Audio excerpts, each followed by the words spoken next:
ಇನ್ನು ಅಧಿವೇಶನದಲ್ಲಿ ಬಾಣಂತಿಯರ ಸಾವಿನ ಬಗ್ಗೆ ಉತ್ತರವನ್ನ ನೀಡ್ತೇವೆ ಅಂತ ಆರೋಗ್ಯ ಸಚಿವ ದಿನೇಶ್ ಗುಂಡೂರಾವ್ ಹೇಳಿಕೆಯನ್ನ ಕೊಟ್ಟಿದ್ದಾರೆ. ಅಧಿವೇಶನದಲ್ಲಿ ಅಂದ್ರೆ ಇವತ್ತಿನಿಂದ ಕುಂದಾನಗರಿ ಬೆಳಗಾವಿಯಲ್ಲಿ ಚಳಿಗಾಲದ ಅಧಿವೇಶನ ಶುರುವಾಗ್ತಾ ಇದೆ. ಅಧಿವೇಶನದಲ್ಲಿ ಬಾಣಂತಿಯರ ಸಾವಿನ ಬಗ್ಗೆ ಉತ್ತರ ನೀಡ್ತೇವೆ, ಸದನದಲ್ಲಿ ನಿಜಾಂಶಗಳ ಬಗ್ಗೆ ನಾವು ಚರ್ಚೆ ಮಾಡ್ತೇವೆ ಅಂತ ಬೆಳಗಾವಿಯಲ್ಲಿ ಸಚಿವ ದಿನೇಶ್ ಗುಂಡೂರಾವ್ ಹೇಳಿಕೆಯನ್ನ ಕೊಟ್ಟಿದ್ದಾರೆ. ವಿಪಕ್ಷಗಳು ರಾಜಕೀಯ ಉದ್ದೇಶದಿಂದ ಮಾತನಾಡಬಾರದು ಅಂತ ಇದೇ ಸಂದರ್ಭದಲ್ಲಿ ಗುಡುಗಿರುವ ಸಚಿವ ದಿನೇಶ್ ಗುಂಡೂರಾವ್. ಇನ್ನು ಮರಣಗಳು ಆಗ್ತಿವೆ, ಅದಕ್ಕೆ ವೈದ್ಯಕೀಯ ಕಾರಣ ಅನ್ನೋ ಹಾಗಿಲ್ಲ. ಪ್ರತಿ ವರ್ಷ ಆಸ್ಪತ್ರೆಯಲ್ಲಿ ಸಾವಿನ ಸಂಖ್ಯೆ ಇದ್ದೇ ಇರುತ್ತೆ. ಅದನ್ನೇ ಹಿಡಿದುಕೊಂಡು ವ್ಯವಸ್ಥೆಗಳ ಬಗ್ಗೆ ಸಾಕಷ್ಟು ಸರಿಪಡಿಸುವ ಕೆಲಸ ಇದೆ. ಇನ್ನು ಈ ಕುರಿತಾಗಿ ಅಧಿವೇಶನದಲ್ಲಿ ನಾವು ಉತ್ತರವನ್ನ ನೀಡುತ್ತೇವೆ ಎಂದ ಆರೋಗ್ಯ ಸಚಿವ.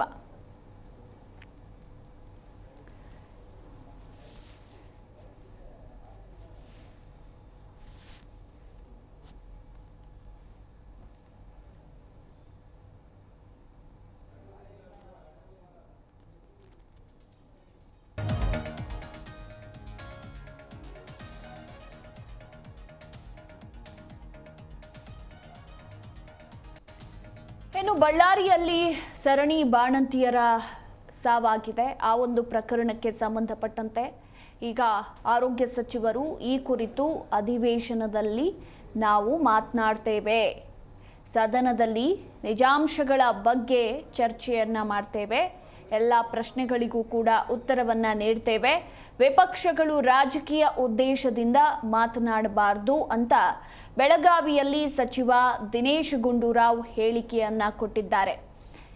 ಈಗ ಈ ಒಂದು ವಿಚಾರ ಕೂಡ ವಿಪಕ್ಷರಿಗೆ ಒಂದು ರೀತಿ ಪ್ರಬಲವಾದಂತಹ ಅಸ್ತ್ರ ಸಿಕ್ಕಂತಾಗಿದೆ ಅಂತಲೇ ಹೇಳಬಹುದು. ವಿಪಕ್ಷಗಳಿಗೆ ಇದನ್ನು ಕೂಡ ಸದನದಲ್ಲಿ ಪ್ರಸ್ತಾಪ ಮಾಡುವ ಸಾಧ್ಯತೆ ಇದೆ.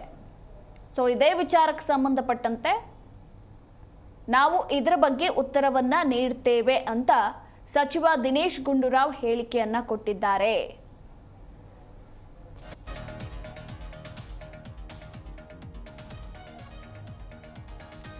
ಇನ್ನು ಸದ್ಯ ಈಗಷ್ಟೇ ಬಂದಿರುವಂತಹ ಮತ್ತೊಂದು ಬ್ರೇಕಿಂಗ್ ಅಪ್ಡೇಟ್ ಎಲ್ಲರನ್ನೂ ಕೂಡ ಬೆಚ್ಚಿ ಬೀಳಿಸಿದೆ ಅಂತಾನೆ ಹೇಳಬಹುದು. ಅಂದ್ರೆ ಯಾವಾಗ ಬಳ್ಳಾರಿಯಲ್ಲಿ ಸರಣಿ ಬಾಣಂತಿಯರ ಸಾವಾಯಿತೋ ಆ ಸಂದರ್ಭದಲ್ಲಿ ಬಾಣಂತಿಯರಿಗೆ ನೀಡಿದ್ದಂತಹ IV ಫ್ಲೂಯಿಡ್ ಮಾದರಿಯನ್ನ ಪಡೆದುಕೊಂಡು ಅಧಿಕಾರಿಗಳು ಪರೀಕ್ಷೆಗೆ ಕಳುಹಿಸಿದ್ರು. ಈಗ ಆ ಒಂದು ವರದಿ ಕೂಡ ಬೆಚ್ಚಿ ಬೀಳಿಸುವಂತಿದೆ. ಅಂದರೆ ಆ ಫ್ಲೂಯಿಡ್ನಲ್ಲಿ ಎಂಡೋಟಾಕ್ಸಿನ್ ಎಂಬ ಬ್ಯಾಕ್ಟೀರಿಯಾ ಅಂಶ ಪತ್ತೆಯಾಗಿದೆ. ಈ ಒಂದು ಬ್ಯಾಕ್ಟೀರಿಯಾ ಅಂಶ ಏನಿದೆಯಲ್ಲ, ಇದು ಸಾವಿಗೆ ಕಾರಣವಾಗುವಂತಹ ಅಂಶ ಅಂತ ಹೇಳಲಾಗ್ತಿದೆ. ಹೀಗಾಗಿ ಈ ಒಂದು ಗ್ಲೂಕೋಸ್ದೇ ಬಾಣಂತಿಯರ ಸಾವಿಗೆ ಹಾಗಿದ್ರೆ ಕಾರಣವಾಯ್ತಾ ಅನ್ನೋ ಪ್ರಶ್ನೆ ಕೂಡ ಈಗ ಎದುರಾಗಿರುವಂಥದ್ದು. ಬಳ್ಳಾರಿ ಜಿಲ್ಲಾ ಆಸ್ಪತ್ರೆಯಲ್ಲಿ ಸರಣಿ ಬಾಣಂತಿಯರ ಸಾವು ಪ್ರಕರಣಕ್ಕೆ ಸಂಬಂಧಪಟ್ಟಂತೆ ವರದಿ ಬಂದಿದ್ದು, ವರದಿಯಲ್ಲಿ ಎಂಡೋಟಾಕ್ಸಿನ್ ಎಂಬ ಬ್ಯಾಕ್ಟೀರಿಯಾ ಅಂಶ ಪತ್ತೆಯಾಗಿದೆ. ಈ ಎಲ್ಲ ವಿಚಾರಕ್ಕೆ ಸಂಬಂಧಪಟ್ಟಂತೆ ಈಗ ಸರ್ಕಾರ ಸದನದಲ್ಲಿ ಏನೆಲ್ಲ ಉತ್ತರಗಳನ್ನ ನೀಡುತ್ತೆ, ಏನು ಹೇಳುತ್ತೆ ಅನ್ನೋದು ಕಾದು ನೋಡಬೇಕು.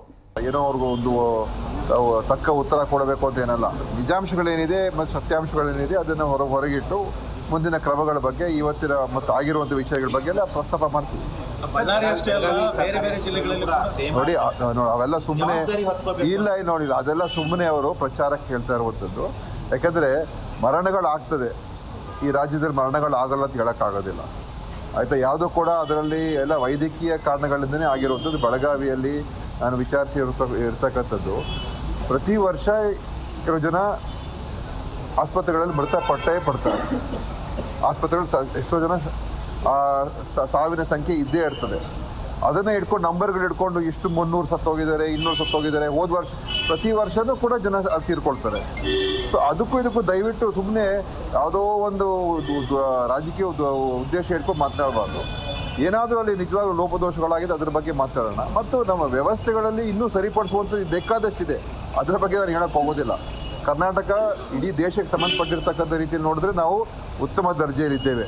ಆದರೆ ನಮ್ಮ ಕೇರಳ ಮತ್ತು ತಮಿಳುನಾಡು ನಮಗಿಂತ ಚೆನ್ನಾಗಿ ಪರ್ಫಾರ್ಮ್ ಮಾಡ್ತಾ ಇದ್ದಾರೆ. ನಾವು ಅವರ ಒಂದು ಯಾವ ರೀತಿಯಾಗಿ ಅಲ್ಲಿ ನಿಯಂತ್ರಣ ಮಾಡ್ತದೆ ಅದೇ ಥರ ನಾವು ಹೋಗಬೇಕೇ ಹೊರತು ಬೇರೆ ರಾಜ್ಯಗಳಿಗೆ ಹೋಲಿಕೆ ಮಾಡಿದ್ರೆ ನಾವು ಎಷ್ಟೋ ಪರವಾಗಿಲ್ಲ. ಜಿ ಕನ್ನಡ ನ್ಯೂಸ್ ಈಗ ನಿಮ್ಮ ಮನೆಯಲ್ಲೇ ನೋಡಿ, ಎಲ್ಲ ಕೇಬಲ್ಗಳಲ್ಲಿ ಈಗ ಲಭ್ಯ.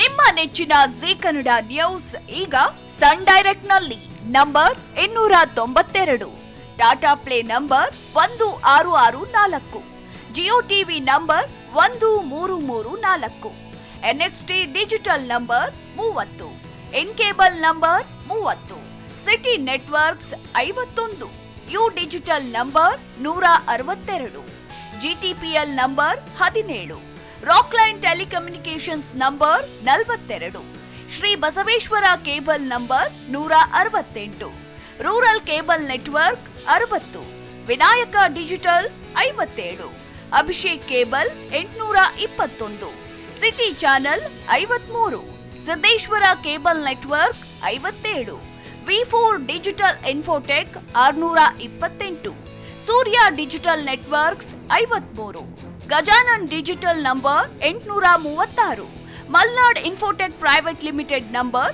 56, Metrocast number 830, Victory digital number 167ರಲ್ಲಿ ನೋಡಿ ಆನಂದಿಸಿ.